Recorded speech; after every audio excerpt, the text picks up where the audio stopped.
வக்ரதுண்ட மகாகாய சூரியகோடி சமப்பிரப அவிக்னம் குருமே தேவ சர்வகாரியேஷு சர்வதா. தென்னாட்டுடைய சிவனே போற்றி, என் நாட்டவர்க்கும் இறைவா போற்றி. நண்பர்களே, இந்த புத்தம் புதிய காணொலியில் உங்கள் அத்துணை பேரையும் வரவேற்பதில் மிக்க மகிழ்ச்சி கொள்கிறேன். அதாவது இன்னைக்கு நம்ம பேச போறது முக்கியமான ஒரு தலைப்பு. இந்த ஆங்கில புத்தாண்டு பிறந்து இப்போ அடுத்தது என்ன நடக்க போகுது அப்படிங்கிற கேள்வி எல்லாரோட மனசுலயும் இருக்கு. நமக்கு பல திட்டங்கள் இருக்கு வாழ்க்கையில, எல்லாருக்குமே.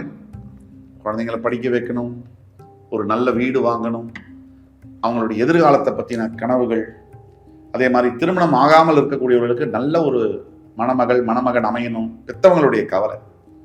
இப்படி பல கவலைகளோடு தான் எல்லாருமே ஓடிக்கிட்டு இருக்கோம். பல பேருக்கு பல கேள்விகள் மனசுல. நம்ம நினைச்சது நடக்குமா? எப்ப நடக்கும்? இல்ல நம்ம கஷ்டத்தோடயே வாழ்ந்துருவோமா?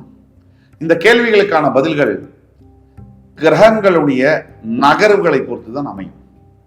அந்த வகையில மகா சனிப்பெயர்ச்சி மார்ச் 6ஆம் தேதி வரவிருக்கின்ற வாக்கிய பஞ்சாங்கப்படி கும்பத்திலிருந்து மீனத்திற்கு பெயரவிருக்கின்ற சனி பகவான்.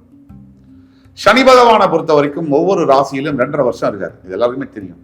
தான் இருக்கிற ராசி, முன்னாடி ராசி, பின்னாடி ராசியை ஆதிக்கம் செலுத்தக்கூடிய பவர், சக்தி என்பது அவருக்கு இயல்புல உண்டு.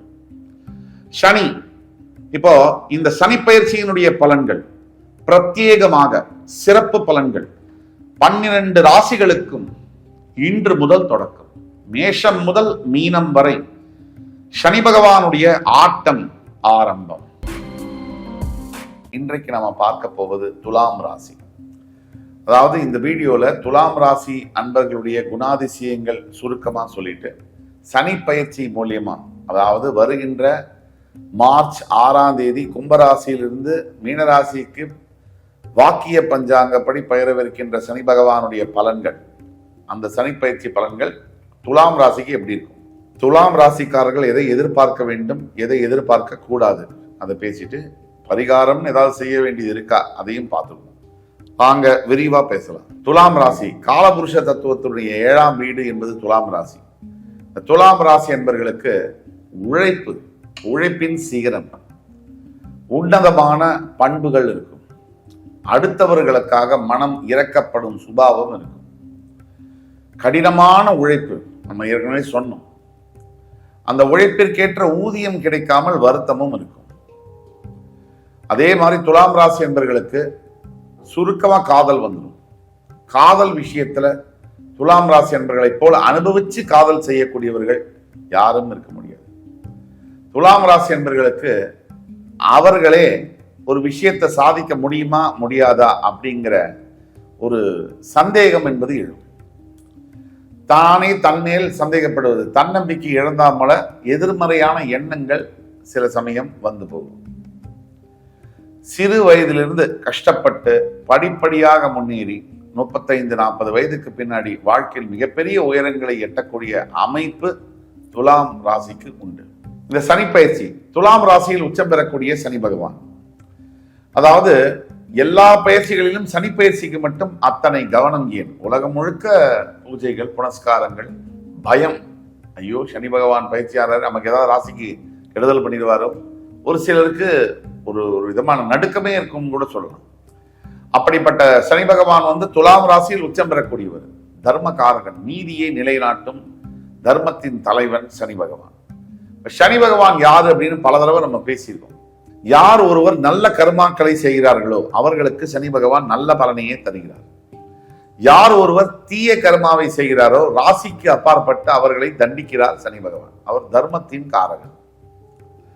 அப்ப சனி பகவான் இப்ப நம்ம இந்த வருஷத்துல நம்பர் 1 இடத்தை பிடிக்க போவது யார் அப்படின்னா துலாம்னு கண்ணை மூடிட்டு சொல்லலாம்.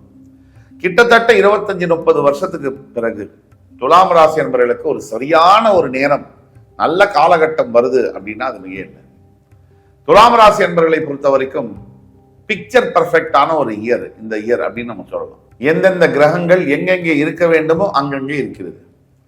துலாம் ராசி என்பவர்களை பொறுத்த மட்டில் இந்த ஆண்டு ஒரு திருப்புமுனை நிறைந்த ஆண்டாக இருக்கும். பல நல்ல விஷயங்கள், பல நல்ல மாற்றங்களை எதிர்பார்க்கக்கூடிய ஆண்டாக இந்த ஆண்டு.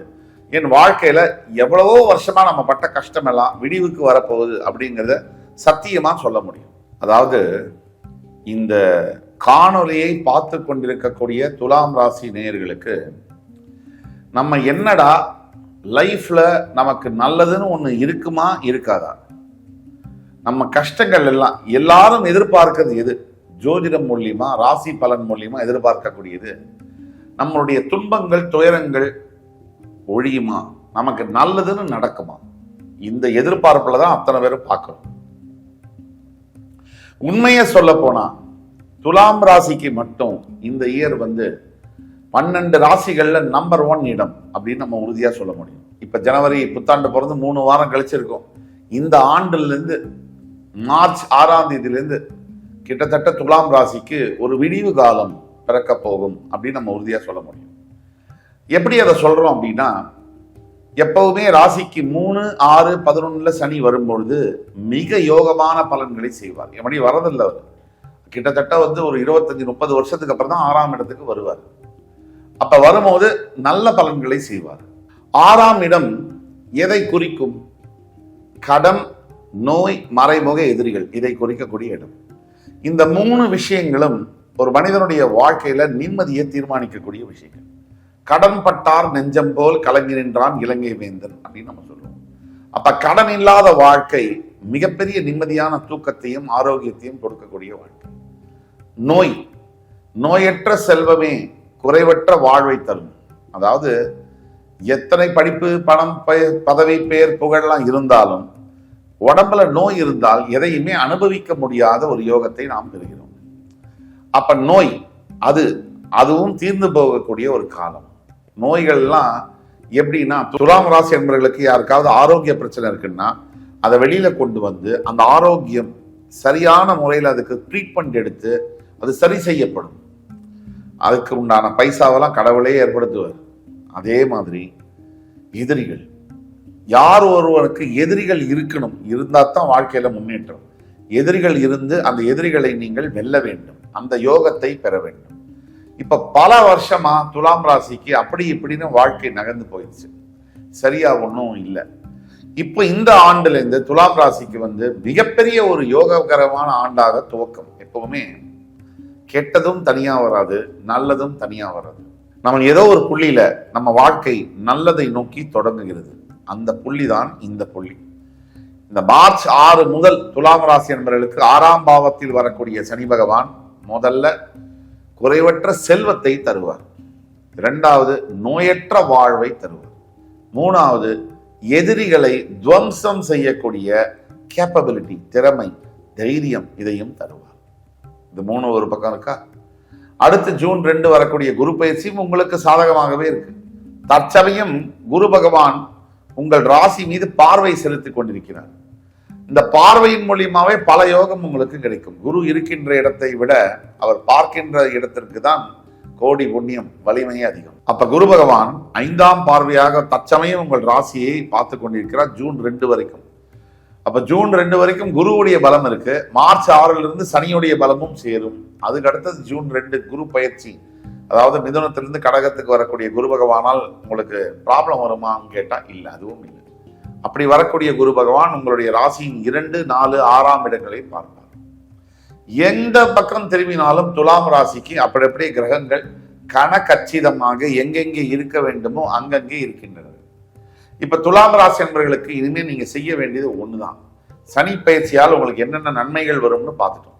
எதுல ஜாக்கிரதையாக இருக்க வேண்டும், எப்பொழுதும் எது நடந்தாலும் நம்ம ஜாக்கிரதையாவே வாழ வேண்டும். அப்படி எதுனா, வெற்றியும் அதிகமா கிடைச்சா போதை தலைக்கேறிடும். கொஞ்சம் மனிதனுடைய மனம் ரொம்ப டெண்டர், சென்சிட்டிவான ஒரு விஷயம், அல்ட்ரா சென்சிட்டிவ். இப்போ பிரச்சனைகளே வரும்போது மனசு அப்படியே அதை தாங்கிக்கிற தன்மைக்கு அதுவே மாறிக்கும். அதே மாதிரி வெற்றி வரும்போது அதெல்லாம் தலைக்கு மெதுவா ஏறும். இந்த போதை ஏறிச்சுன்னா, கடவுள் அப்படின்றவர் அப்படின்னா ஒரு கணம் போதும் அந்த விஷயத்தை காலி பண்ணி திருப்பி நமக்கு பாடம் புகற்றுவதற்கு அவருக்கு தேவை 1/2 வினாடி கூட தேவையில்லை. அவருக்கு அதை விட கம்மி நேரத்தில் அவர் முடிச்சிடுவார். ஆக இந்த விஷயத்துல கவனமாக இருக்க வேண்டும். இன்னும் என்ன விஷயம் அப்படின்னா, துலாம் ராசினியர்கள் இன்னொரு விஷயம் என்னன்னா, கிரகங்கள் எல்லாம் நல்லபடியா கூடி உங்களுக்கு மிகப்பெரிய நல்ல விஷயங்களை செய்து வர போகின்ற நல்ல ஒரு ராஜயோக காலத்தை ஆரம்பிக்கக்கூடிய இந்த நேரத்துல தப்பான விஷயங்களை பத்தி யோசிப்பது, சரி நமக்கு தான் நேரம் நல்லா இருக்கு, நம்ம இதை ட்ரை பண்ணக்கூடாதுன்னு ஒரு தப்பான விஷயத்துக்குள்ள போறது, தப்பான பாதையை தேர்ந்தெடுப்பது, இதிலெல்லாம் கவனமாக இருக்க வேண்டும். முக்கியமாக வீட்டில் இருக்கக்கூடிய பெரியவர்களை மதித்து நடக்க வேண்டும். இந்த விஷயங்கள்லாம் ஜாகிரதையா இருந்துட்டீங்கன்னா, குலதெய்வ வழிபாடு இதெல்லாம் ரொம்ப முக்கியம். மிச்சபடி உங்களுக்கு எல்லாமே நல்லபடியா நடக்கும். பரிகாரம் அப்படின்ற பட்சத்துல நமக்கு தேவையானது ஒண்ணுதான். சனி பகவானுக்கு ரொம்ப பிடிச்சது எதுனா தர்மம். அந்த தர்மம் உங்கள்கிட்டேருந்து ஆரம்பிக்கணும், அதாவது நம்ம கிட்டேருந்து ஆரம்பிக்கணும். அந்த தர்மம் முதல்ல நம்ம செய்ய வேண்டியது நம்ம உடம்புக்கு செய்ய வேண்டிய தர்மம், நம்ம உற்றார் உறவினர் அப்பா அம்மா மனைவி குழந்தைகளுக்கு செய்ய வேண்டிய தர்மம். அதுக்கடுத்து நம்ம வேலை செய்கிற இடத்துல ஒரு தர்மம் இருக்கு. இன்னைக்கெல்லாம் என்ன ஆகி போச்சுன்னா, வேலை செய்கிற இடத்துல எல்லாமே தொழிலாளி பக்கமா நியாயம் அப்படின்ற ஒரு மாதிரி ஆயிப்போச்சு. அதுதான் ஒரு ட்ரெண்டுங்கிற மாதிரி ஆயிப்போச்சு. அப்படி அல்ல. நாம எப்படி நம்ம நியாயத்தை பார்க்கிறோமோ, நம்ம வேலை செய்கிற இடத்துல இருக்கக்கூடிய முதலாளியுடைய நியாயத்தையும் நம்ம பார்க்கணும். அதுதான் தொழில் சுமூகமா நடக்கிறதுக்கு ஒரு வழிவகுக்கும். எல்லாமே நமக்கு எதிர்பார்ப்பு கரெக்டு தான், ஆனா அந்த எதிர்பார்ப்புல நியாயம் இருக்கான்னு கொஞ்சம் யோசிச்சு பார்க்கணும். ஆனா வேலை செய்யக்கூடிய இடத்துல வம்பு தும்பு இல்லாம இருக்கணும். அதற்கு ஈஸ்வர ஆலயங்கள்ல நல்லெண்ணெய் தீபம் ஏற்றி ஒவ்வொரு ஞாயிற்றுக்கிழமையும் சனிப்பெருமானுக்கு அர்ச்சனை செய்து வழிபடுவது நல்ல பலனை தரும். அதே மாதிரி தர்ம காரியங்கள், உங்களால் முடிஞ்ச தர்ம காரியங்களை செய்ய செய்ய செய்ய வாழ்க்கை தன்னாலவே இவ்வளோ நல்ல காலம், இவ்வளோ ராஜயோக காலம், அவ்வளோ கூடி வரும் நேரம் இது. இந்த நேரத்துல அந்த பானையை உடைக்காம நல்ல சிந்தனைகளோடு, நல்ல சொற்களோடு, நல்ல செயல்களோடு நீங்கள் வெற்றி பெறுவீர்கள். நிச்சயம் வெற்றி பெறுவீர்கள். இமாலய சாதனையை படைப்பீர்கள் என்ற நம்பிக்கையுடன் உங்களிடமிருந்து விடைபெறுவது உங்கள் சுபாஷ் பாலகிருஷ்ணன். நன்றி, வணக்கம், வாழ்க வளமுடன்.